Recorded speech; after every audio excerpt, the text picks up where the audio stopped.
আল্লাহ আল্লাহ আস্তাগফিরুল্লাহ আস্তাগফিরুল্লাহ, মসজিদ হনে বাড়িতে কিছু আস্তাগফিরুল্লাহ আস্তাগফিরুল্লাহ আস্তাগফিরুল্লাহ, আল্লাহ কইছে তোর কপালে খুঁট বেড়ে আছে, তো কাইল ভোরে ফের যায় তুই ডানি চাপবি, আর এখন তুই মসজিদে সঙ্গে কইছিস আস্তাগফিরুল্লাহ আস্তাগফিরুল্লাহ। আর নমাজও পড়ছে আর এদিকে ঘুষ না হলে বিচারও করে না, আর ফের মসজিদ থেকে বাড়ি যে কইছে আস্তাগফিরুল্লাহ আস্তাগফিরুল্লাহ, আল্লাহ কইছে তোর কপালে খুঁট বেড়ে আছে। কেন? তো আস্তাগফিরুল্লাহ মানে কি, আল্লাহ তুমি আমাকে ক্ষমা করো। ক্ষমাকে কখন এটা ক্ষমা চাহার মতন ক্ষমা চাহা হলো নাকি? না, জীবনের মতো ওই পাপ থেকে তওবা করতে হবে, জীবনের মতো ওই পাপ আর করতে হবে না। তাহলে না হলে রোজই পাপ করেন আর রোজই গুনাহ করেন, পড়োশির হক মারেন, অন্যকে সাতিয়ে যান, কাউকে কিছু কাউরি চুরি করেন, এদিকে নেকিও করে দিয়েছেন, কিয়ামতের দিন আপনার অবস্থা কি হবে? চলেন আল্লাহ রসুলের এই হাদিস শোনাই। আল্লাহ রসুল একদিন বলছেন, আমার উম্মতের ভিতরে আমার উম্মতের সব থেকে গরিব লোক কে জানো? আল্লাহ রসুল বলছেন যে আমার উম্মতের ভিতরে সব থেকে দরিদ্র, অধীন, গরিব, ফকির কে জানো? তো সাহাবায়ে কেরাম বলছেন, আল্লাহ রসুল কে? ওই লোকটা যার জমি নাই, জায়গা নাই, টাকা নাই, পয়সা নাই, উট নাই, দিনার নাই, দিরহাম নাই, যার কাছে মালমাতা কিছু নাই, ওলা ফকির গরিব। নবীজি বললেন, না, তোমাদের নজরে তা সেটা গরিব লাগছে, কিন্তু শোনো, আমার উম্মতের সব চাইতে গরিব লোককে, আমার উম্মতের ভিতরে সব চাইতে গরিব লোক হলো ওই লোকটা, কাল কিয়ামতের দিন একটা লোক আল্লাহর দরবারে হাজির হবে, নেকির পাহাড় দেখবে চতুর্দিকে, লোকটার নেকির কোনো ওড় নাই, একদিকে রোজার নেকির পাহাড়, একদিকে নামাজের নেকির পাহাড়, একদিকে সাদকার নেকির পাহাড়, একদিকে হজের নেকির পাহাড়, নাফলের সওয়াব, চার চতুর্দিকে যেদিকে নজর যাচ্ছে শুধু নেকির পাহাড়, নেকি দেখা যাচ্ছে। আর এই লোকটাকে জান্নাতে নিয়ে যাওয়ার হুকুম হবে, লোকটাকে জান্নাতে নিয়ে যাও। যেমনই আল্লাহ আদেশ দিবে, একটা লোক বলবে আল্লাহকে এসে, আল্লাহ আল্লাহ, লোকটাকে জান্নাতে দিচ্ছেন, কিন্তু আমার কিছু কথা আছে। কি কথা বলো? বলে, আল্লাহ, এটা আমার প্রতিবেশী হাজী সাহেব, হজ 3 বার করেছে, দান ধিয়ানো অনেক করতো, সব কাজ নেকির করেছে, কিন্তু মাবুদ আমার কিছু পাওনা তার কাছে আছে। কিসের পাওনা আছে বলো? আবার ডাকবো? চলে আসেন তো ভাই, চলে আসেন, আগের দিকে চলে আসুন। আপনারাকে বলছি, ভাই চলে আসেন। মা বোনদেরকে বলছি, আপনারা একটু চেপে চেপে বসেন, জায়গা ফাঁকা রাখেন না। আলহামদুলিল্লাহ, এত ঠান্ডার মধ্যে এত লোক হয়েছে, এটা সব আমাদের জন্য একটা গর্বের বিষয়। হ্যাঁ, আলহামদুলিল্লাহ, সুম্মা আলহামদুলিল্লাহ, আল্লাহর লাখ লাখ শুকরিয়া, এতগুলো লোক আপনারা এসেছেন। আল্লাহ যেন আপনাদের আশাকে কবুল করেন, পড়েন আমিন। আল্লাহ যত পা হেঁটে এসেছেন, আল্লাহ যেন প্রত্যেক কদমে কদমে আপনাকে সওয়াব দান করেন, পড়েন আমিন। যত পা হেঁটে যাবেন, আল্লাহ যেন প্রত্যেক কদমে কদমে আপনার জীবনের গুনাহকে মাফ করেন, পড়েন আমিন।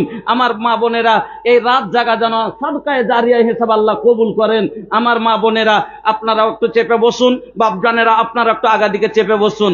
তো বলছিলাম, এই লোকটা আল্লাহকে বলবেন, আল্লাহ, এটা আমার প্রতিবেশী হাজী সাহেব, নেকির যার অভাব নাই, কিন্তু আমার সাথে তার বোঝা পড়া আছে। কি কথা বলো?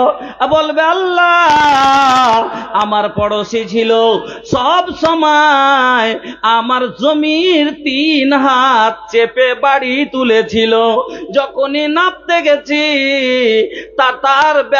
তার বাহুর বল দেখিয়েছে, সেই নিজকে বড় করে কোনো সমাতে আল্লাহ আমাকে জিততে দেয়নি। দেয়নি, আল্লাহ আমার সাথে এরকম খারাপ ব্যবহার করেছে, আল্লাহ আমি বদলা চাই, এবার দিয়ে দিবে। বোন কাঁদতে কাঁদতে আসবে আর বলবে, আল্লাহ এটা আমার বড় ভাই, আমার বাবার সম্পত্তি 2.5 বিঘা পেয়েছিলাম, মাত্র 1 বিঘা দিয়েছে, 1.5 বিঘা দেয়নি, নিজের নামে করে নিয়েছে, আল্লাহ আজ আমি তার বিনিময় বদলা চাই। এই করতে করতে এক এক করে অনেক লোক আসবে, সবকে নেকি দিয়ে দিয়ে সোজ দেবে, কারণ ওখানে টাকা নাই যে টাকা দিয়ে জমির ভরনা ভরবে, ওখানে কোনো জমি নাই যে ছেড়ে দেবে, কি দিয়ে সোজ দেবে? নেকি কেটে কেটে তাকে আল্লাহ সোজ করবে। এমন হবে নেকি দিতে দিতে সব নেকি তার ফুরিয়ে যাবে, লাস্টে গুনাহগুল এবার আরো পাওনাদার থেকে যাবে। ওই পাওনাদারেরা এসে বলবে, আল্লাহ আমরাও তো এর কাছে পাই। আল্লাহ বলবেন, আর কি দিবি? তাহলে বিনিময়ে তোর গুনাহটা একে চাপিয়ে দে, বিনিময়ে গুনাহটা চাপিয়ে দে। এই করতে করতে সব এত নেকি থাকা সত্ত্বেও লোকটা নিঃস্ব হয়ে জাহান্নামে চলে যাবে। এই লোকটার ব্যাপারে নবী বললেন, আমার উম্মতের সব চাইতে গরিব লোক হলো এই লোকটা, যার এত নেকি থাকা সত্ত্বেও জান্নাতে জায়গা হলো না, জাহান্নামের ভিতরে গেল। এর থেকে বড় অভাবী আর গরিব পৃথিবীতে আর কেউ ছিল না। আমার মা বোনেরা, আমার ভাই জানেরা, এজন্য আপনাকে বলি, আল্লাহ রাব্বুল আলামিন বলেন, এবার বন্ধু আপনার একটা সামান্য নেকি আপনাকে জান্নাতে নিয়ে চলে যাবে। এই জন্য আল্লাহ বলছেন, তুবু ইলাল্লাহি জামিআন, ও ইয়া আইয়ুহাল মুমিনুনা, ওরে মুমিনেরা তোমরা সবাই তওবা করো আল্লাহর কাছে, আর এমন তওবা করো যাতে তোমরা সফল হয়ে যেতে পারো। সফল কেন বললেন? ও বন্ধু আমার, আসেন কামিয়াব কেন আল্লাহ বললেন? এখন যদি কেউ কালিয়াচকের বাজারে গোলাপগঞ্জের চকে যদি কেউ 3 বিঘা জমি কিনে নেয়, লোকটাকে কি বলবেন? কালিয়াচক মেন মার্কেটে একটা লোক 3 বিঘা যদি জায়গা কিনে নেয়, ও সফল লোক, কি বলবে? লোকটা কামিয়াব লোক, 3 বিঘা জমি খালি ওর কালিয়াচকে আছে, বলবে না? বলবে না? তাকে সামান্য 3 বিঘা জায়গা বাজারে দামি জায়গা কিনে নিয়েছে, তার লেগে বলবে মানুষে কি কাম করে দিয়েছে, কামিয়াব হয়ে গেছে। ও বলবে কি? বলবে না? তো কোন মানুষ যদি জান্নাত পেয়ে লাই, গুনাহ মাপ পেয়ে গেলি মানে ও জান্নাতি। কেন? জীবনে একটু তো নেকি আছে, আছে না নাই? কতবার সুবহানাল্লাহ পড়েছেন, আলহামদুলিল্লাহ পড়েছেন, দান করেছেন, নমাজও যদি না পড়েছেন তো কতবার যে উঠতে বসতে সুবহানাল্লাহ আলহামদুলিল্লাহ পড়েছেন, জালসা শুনেছেন, তো কিছু তো নেকি আছে জীবনে, আছে। কিন্তু নেকি থেকে এখন আপনার গুনাহ বেশি আছে। গুনাহ এখন আপনি কান্না করে আল্লাহর কাছে ক্ষমা করিয়ে নিলেন, তো যেটুকু নেকি বাঁচলো এইটুকু জান্নাতে নিয়ে চলে যাবে আপনাকে।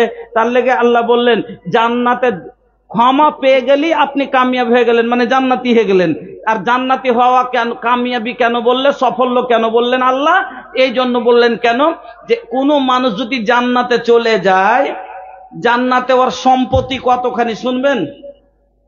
যে লোকটা সব চাইতে গরিব জান্নাতি, জান্নাতের ভিতরে যে লোকটা সব চাইতে শেষে জান্নাতে যাবে, মুসলিম শরীফের এই হাদিসটা শুনুন, যে জান্নাতের ভিতরে সব চাইতে যেটা গরিব লোক হবে তার সম্পত্তি কতখানি হবে?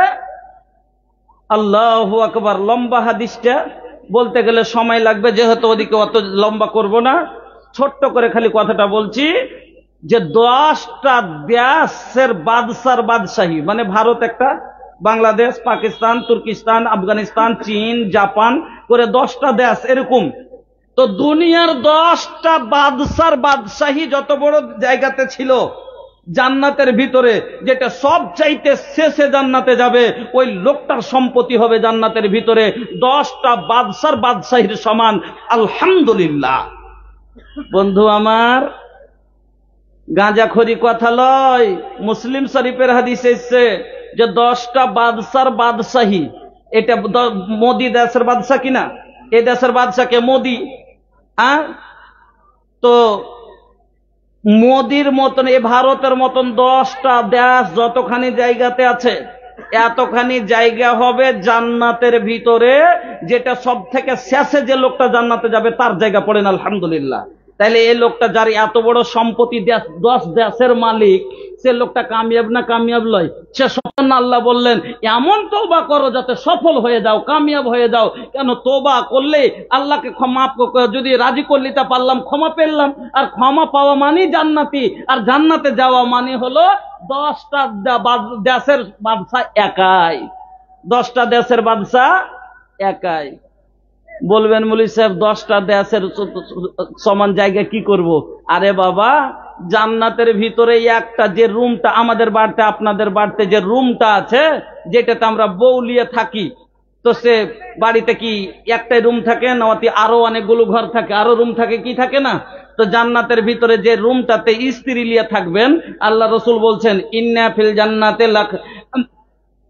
ইন্না ফিল জান্নাতে ইন্না লিল মুমিনি ফিল জান্নাতি লা খাইমাতান মিন লুলুওয়াতিন ওয়াহিদাতিন মুজাওওয়াফাতিন তুলুহা 60 মাইলান। নবীজি বলছেন জান্নাতের ভিতরে মুমিনদের থাকার জন্য, যাতে আমরা মুমিন যারা জান্নাতে যাব, ওই লোকগুলা জান্নাতে যে বউলিয়ে যে রুমটাতে থাকবে, যে ঘরটাতে থাকবে, ওই ঘরটা কত বড় হবে? নবীজি বলছেন 60 মাইলান, 60 মিল লম্বা। এবার ঘরটা কিসের হবে? নবীজি বলছেন লুলুওয়াতিন মুজাওওয়াফাতিন, একবার সাপ মতি মুনি মুক্তা দিয়া নির্মাণ করা থাকবে। আর ঘরটা কত বড় হবে? তো নবী বলছেন 60 মাইলান, 60 মিল লম্বা। এবার বলবেন মৌলভী সাহেব আমরা তো মিল বুঝি না, কিলোমিটারে বলেন। তো এবার কিলোমিটারে কিন্তু একটু আছে ভাই, জায়গা হিসাবে মাপে কম বেশি আছে। আপনার মালদা জেলা হলো 33 শতকের বিঘে, আপনার মালদা ডিস্ট্রিক্ট 33 শতকের বিঘে। কাটিহার ডিস্ট্রিক্ট হলো 84 শতকের বিঘা। আমাদের পূর্ণিয়া হলো 42 শতকের বিঘা। কিষানগঞ্জ হলো 52 শতকের বিঘা। তো জায়গা জায়গা হিসাবে মাপ আছে, বুঝলেন কিনা? তো ছোট মাপ আর বড় মাপ। এবার বড় মাপে কিলোমিটার মিল যদি ধরা যায়, বড় মাপে ওরকম মিলেও মানে আছে, একতলাপ আছে। তো বড় মাপের মিল যদি ধরা যায়, তো 60 মাইলান থেকে আসবে 60 মিল, মানে মোটামুটি 180 কিলোমিটার। 180 কিলোমিটার। এখান থেকে কত দূর? দলকোলা থেকে বেশি চলে যাবে, এখান থেকে দলকোলা পার। এত বড় খালি কত মুমিনের সুতার ঘর। আল্লাহু আকবার। তাহলে চিন্তা করেন, আর উপর মতি দিয়া বানাও, মুনি মুক্তা দিয়া বানানো, তাহলে লোকটা কামিয়াব হলো না? হলো না? যার এত বড় খালি মতি হীরা মুনি মুক্তার বানানো ঘর থাকবে, সে লোকটা কামিয়াব কি কামিয়াব বলে কবে? আবে সোনার বিল্ডিং বে, বলবে কি বলবে না? এই জন্য আল্লাহ কি বললেন যে এমন তওবা করো যাতে সফল হয়ে যাও। তওবা করলে আল্লাহ, তওবা করে আল্লাহকে রাজি করলাম, ক্ষমা পেলেন। ক্ষমা পাও মানে জান্নাতি, আর জান্নাতে যাওয়াই মানে হলো 10 দেশের মালিক, 10 দেশের মালিক। এই জন্য আল্লাহ কি বললেন? বান্দা, হে মুমিন, তোমরা আমার কাছে সবাই একজুট হয়ে ক্ষমা চাও, আমি আল্লাহ তোমাকে ক্ষমা করে দিব। এবার আমার বন্ধুরা, এবার আসুন কিভাবে আল্লাহ ক্ষমা করেছেন। আল্লাহ ক্ষমা করেছেন আদম আলাইহিস সালামকে, আল্লাহ ক্ষমা করেছেন মুসা আলাইহিস সালামকে, আল্লাহ ক্ষমা করেছেন আল্লাহ ইউনুস আলাইহিস সালামকে, আল্লাহ ক্ষমা করেছেন আর আল্লাহ ক্ষমা করেছেন নূহ আলাইহিস সালামকে। বলবেন যে ওনারা নাবী হয়ে কি ভুল করছিলেন যে ওনারাকে ক্ষমা করলেন? তো বেশি সব বলতে গেলে তো লম্বা হয়ে যাবে, মাত্র 2টা কথা বলছি। মানুষ মানে কি আদম সন্তান, এই জন্যই নবী বলেছেন কুল্লু বানি আদম খাতাউন, আদমের সব সন্তানই ক্ষতিকর, তার দ্বারা তো গুনাহ হওয়াটা স্বাভাবিক। এবার শুনেন আদম আলাইহিস সালাম কি ভুল করেছিলেন? কোনো বড় ভুল নয়। কি ভুলটা ছিল? আল্লাহ আদম আর হাওয়াকে তৈরি করলেন জান্নাতের ভিতরে, আর আপনারা সবাই জানেন। আর দিয়ে কি বললেন? মুসকুন আনতা ওয়া জাওজুকাল জান্নাতা ওয়া কুলা মিনহা রাগাদান হাইসু শি'তুমা ওয়া লা তাকরাবা হাযিহিস সাজারাতা ফাতাকুনা মিনাজ জালিমিন। আল্লাহ রাব্বুল আলামিন বললেন, ও আদম হাওয়া, তোমরা দুইজন এই জান্নাতে থাকো আর আনন্দ করে খাও, আনন্দ করে খাও আর ঘুরো, কিন্তু শুনো ওয়ালা তাকরাবা হাযিহি সাজারাতা, ওই গাছটা দেখছো, ওই বৃক্ষটা দেখছো, তার কাছে তোমরা যাইও না। কিন্তু শয়তানের চক্রান্তে পড়ে আদম হাওয়া আল্লাহর কথা রাখতে পারলেন না। দুইজন মিলে কি করলেন, ওই গাছের ফল এবার ভক্ষণ করে নিলেন। আর যেমনই ভক্ষণ করে নেওয়া, পরন থেকে জান্নাতি পোশাক উড়ে গেল আর পায়খানা পেশাব শুরু হয়ে গেল। আমার বন্ধুরা, জান্নাতের ভিতরে পেশাব পায়খানা হবে না, এমন পরিষ্কার জায়গা, আর পেশাব পায়খানা করা লোককে ওখানে কোনো জায়গায় নাই। যা বলবেন মাওলানা সাহেব, তাহলে দুনিয়ার মানুষ যে জান্নাতে যাবে ওরা কি পায়খানা পেশাব করবে না? না রে বন্ধু, না। জান্নাতের ভিতরে কোনো মানুষের পেশাব পায়খানা হবে না। আল্লাহর নবী বলছেন, ইন্না ফিল জান্নাতি ইয়াকুলুনা ফিহা ওয়ালা ইয়াশরাবুনা ওয়ালা ইয়াতখালুনা ওয়ালা ইয়াবুলুনা ওয়ালা ইয়াতাকাওয়াতুনা ওয়ালা ইয়ামতাখিতুনা। ক্বালু ফামা বালুত তুআমি ক্বালা জুসাউন ওয়া রাসুহুন কারাসিল মিস ইলহামুনা তাসবিহা ওয়া তাহমিদা কামা তুলহামুনান নাফসা।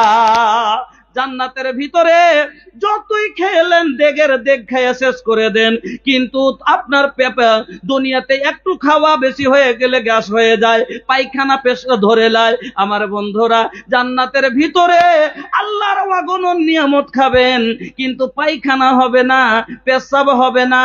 বা একটু বেশি যদি রসালো ফল খাওয়া যায়, সর্দি ধরে লাই, জান্নাতের ভিতরে সর্দি ধরবে না, গলাতে খাস আসবে না। তাহলে বলবেন মাওলানা সাহেব, তাহলে এতগুলো যে খাবো তাহলে যাবে কোথায়? হাজী মৌলভী সাহেব বলছেন যে পেশাব হবে না, আল্লাহ রাসূল বলেছেন ওয়ালা ইয়াবুলুনা, পেশাব হবে না, ওয়ালা ইয়াতাকাওয়াতুনা ওয়ালা ইয়ামতাখিতুনা, পেশাব হবে না, পায়খানা হবে না, গলাতে একটু খাস আসবে না, লাখে একটু সর্দি লাগবে না। তাহলে মাওলানা সাহেব এতগুলো খাবে তো যাবে কোথায়? নবীজি বলছেন জোসাউন কারাসুন, জোসাউন ওয়ারাসুন কারাসিল মিস, খালি একটু ঢেকুর উঠবে। কিরকম ঢেকুর বুঝে কহেন তো? খাওয়া দাওয়া পরে একটু আসে না,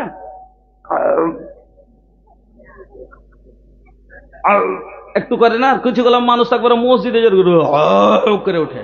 হ্যাঁ, তো আমরা যদি বিরিয়ানিও খাই তবু আমাদের গন্ধ বের হবে পেট থেকে।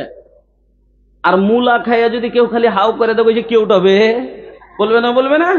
কিন্তু আল্লাহর জান্নাতের ভিতরে যে খাবেন, আপনার পায়খানা পেশাব হবে না। দুদিন যদি পায়খানা না হয় তাহলে দুনিয়াতে পেট চড়ে যাবে, তার বাই সরবে না, আর তার বাইয়ে থাকা যাবে না, এত গন্ধ শুরু হয়ে যাবে। কিন্তু জান্নাতের ভিতরে বন্ধু এই যে ঢেকুরটা আসবে, নবীজি বলছেন কারাসিল মিস্ক, মুস্কে আম্বারের সেন্ট তার ভিতর থেকে বের হবে। তাহলে বুঝতে পারলেন আমার বন্ধুরা, এই জন্য আল্লাহ রাব্বুল আলামিন এবার আদম আর হাওয়াকে জান্নাত থেকে দুনিয়ার জমিনে ফেলে দিলেন, আর দুই জায়গাতে দুইজনকে ফেললেন, এক জায়গায় নয়। সাজা কি আল্লাহ দিলেন, নারাজ হয়ে আল্লাহ রাগ করে দুই জায়গাতে দুইজনকে ফেললেন। আল্লাহু আকবার। এবার বলেন, দুনিয়া তো বড়, দুনিয়ার ভিতরে শুধুমাত্র দুটো লোক, একটা নর একটা নারী, আদম আর হাওয়া, তবে একাই দুই জায়গাতে দুইজনকে ফেলেছে।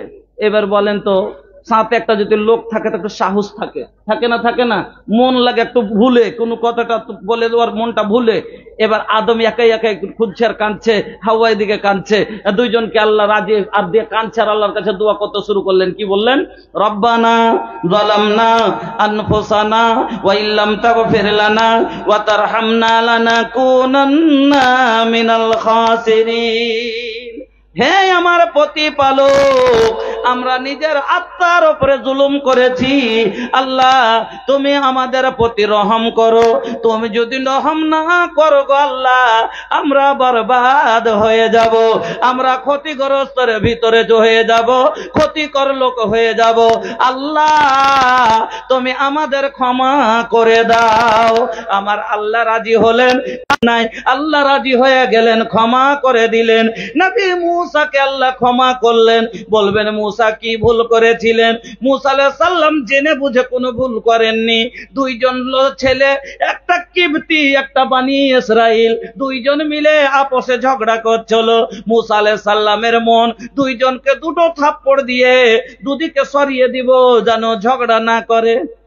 তো প্রথমে একটা থাপ্পড় দিয়েছে কিবতিকে, যেমন একটা থাপ্পড় দাও অতি মরে গেছে, আল্লাহর হুকুম অতি মরে গেছে। তো মূসা আলাইহিস সালাম তো জেনে বুঝে একটু মারেননি, যোকে মেরে ফেলে দেবো বলে তো মারেননি, কিন্তু হয়ে গেল হাতে, ওর মারা গেল। তো আর ভয় পেয়ে গেলেন উনি। মূসা আলাইহিস সালাম ভয় পেয়ে গেল, আল্লাহ ই কে কাজ করলাম, আমার থাপ্পড়ে লোকটা মরে গেল। এখন আল্লাহ যদি আমাকে প্রশ্ন করে একটা লোককে তুই হত্যা করেছিস, তাহলে তো আমি ফেঁসে গেলাম, আমার তো মামলা খুব বড় হয়ে যাবে। এই জন্য কাঁদতে শুরু করে দিলেন আল্লাহর কাছে, আর খালি আল্লাহকে বলছে রব্বে ইন্নী যালামতু নাফসি, রব্বে ইন্নী যালামতু নাফসি, এই আল্লাহ আমি নিজের আত্মার উপরে জুলুম করেছি, আল্লাহ তুমি ফাগফিরলি, আল্লাহ তুমি আমাকে ক্ষমা করো, আল্লাহ তুমি আমাকে ক্ষমা করো। আল্লাহ মূসাকে ক্ষমা করলেন। আমার বন্ধুরা, বলার অনেক কথা আছে, কিন্তু শর্টে শুনে যান। আমার নবী, তবে মূসা আলাইহিস সালাম আল্লাহর কাছে ক্ষমা চেয়েছেন নবী হয়ে, নবী ইউনূস আল্লাহর কাছে ক্ষমা চেয়েছেন নবী হয়ে। আমার বন্ধুরা, এবার আসেন আপনাকে বলি, আমার নবী যে নবীর জীবনে কোনো পাপ ছিল না, আমার নবীর কোনো পাপ ছিল? যে নবী কোরআন পढ़ी पढ़ी रतिया बितावे, कुरान पढ़ी पढ़ी रतिया बितावे, नवाफिल में खड़ा रह के गोड़वा फुलावे। नमाजे दाड़िए दाड़िए पा के फुलिए दितेन, नाफिल पढ़ते पढ़ते।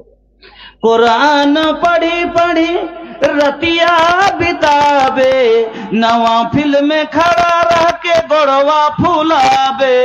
ऐसन बारब से प्रीतिया हो मुरी मनवा लो भावे, ऐसन बारब से प्रीतिया हो मुरी मनवा लो भावे।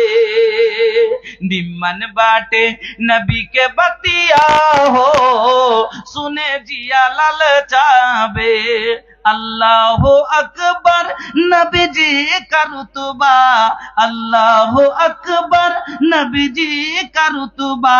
सरदार दुनिया सरदार उक़बा, सरदार दुनिया सरदार उक़बा। धरती भी चूमे जिनके चरणवा हो मुरी मनवा लो भावे।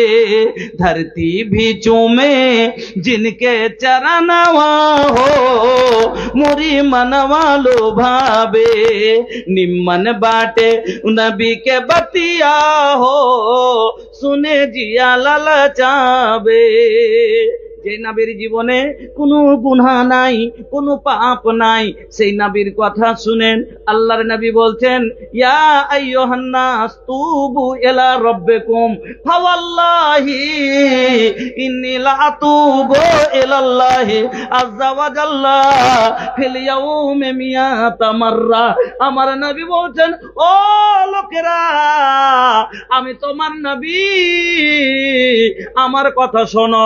আমার নবী বলছেন, তুবু ইলা রাব্বিকুম ইয়া আইয়ুহান নাস, ও লোকেরা, ও মানুষ, তোমরা শোনো, তোমার রবের কাছে, তোমার আল্লাহর কাছে তোমরা সবাই ইস্তেগফার করো।